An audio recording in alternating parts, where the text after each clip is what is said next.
ایک بادشاہ اپنی ایک بیوی سے بہت زیادہ محبت کرتا تھا۔ ایک مرتبہ اس کی دوسری بیویوں نے اس سے کہا کہ آپ فلاں بیوی سے زیادہ محبت کرتے ہیں، حالانکہ حسن میں ہم اس سے زیادہ ہیں، سمجھداری میں بھی ہم اس سے زیادہ ہیں، آخر اس میں ایسی کون سی خاص بات ہے کہ آپ ہم سب سے زیادہ اسے پسند کرتے ہیں؟ بادشاہ نے کہا کہ اچھا، میں کبھی اس بات کا جواب آپ کو دے دوں گا۔ کافی عرصہ گزر گیا، کسی نے اس بات کو نہ دہرایا، اس کی بیویاں بھی یہ بات بھول گئیں۔ ایک دن بادشاہ اپنے گھر میں بیٹھا تھا۔ اس نے کہا کہ میں چاہتا ہوں کہ آج تمام بیویوں کو اچھے اچھے انعامات سے نوازوں۔ وہ یہ سن کر خوش ہو گئیں کہ آج ہمیں شاہی خزانے سے انعام ملے گا۔ صحن میں سونے چاندی کے ڈھیر لگا دیے گئے۔ بادشاہ نے کہا کہ جس بیوی کو جو چیز زیادہ پسند ہے وہ دوڑ کر اس پر ہاتھ رکھے، وہ چیز اس کی ہو جائے گی۔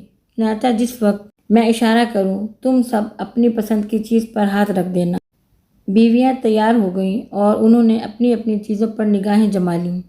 جیسے ہی بادشاہ نے اشارہ کیا، سب بیویوں نے دوڑ کر اپنی اپنی پسند کی چیزوں پر ہاتھ رکھ دیا، لیکن وہ بیوی جس سے اس کو زیادہ محبت تھی وہ اپنی جگہ کھڑی رہی۔ سب بیویاں اس کی طرف دیکھ کر ہنسنے لگیں اور کہا کہ بادشاہ سلامت، ہم کہتے تھے نا کہ یہ بیوقوف ہے۔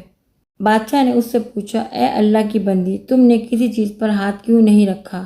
وہ کہنے لگی، بادشاہ سلامت، میں یہ پوچھنا چاہتی ہوں کہ آپ نے یہ کہا ہے نہ کہ جس چیز پر ہاتھ رکھے گا وہ اسی کی ہو جائے گی۔ بادشاہ نے کہا، ہاں، یہی تو میں نے کہا تھا۔ اس نے یہ تصدیق سنی تو آگے بڑھی اور بادشاہ کے کندھے پر ہاتھ رکھ کر بولی، بادشاہ سلامت، مجھے تو آپ چاہیے۔ جب آپ میرے ہوں گے تو پھر سارا خزانہ میرا ہو گیا۔ بادشاہ نے اس کی یہ بات سنی تو باقی بیویوں سے کہا، دیکھو، اس کی اسی عقلمندی اور محبت کی وجہ سے میں اس سے زیادہ محبت کرتا ہوں۔ اس طرح جب انسان محبت الہی کو تھام لیتا ہے تو کائنات کی چیزیں اس کے لیے مسخر ہو جاتی ہیں۔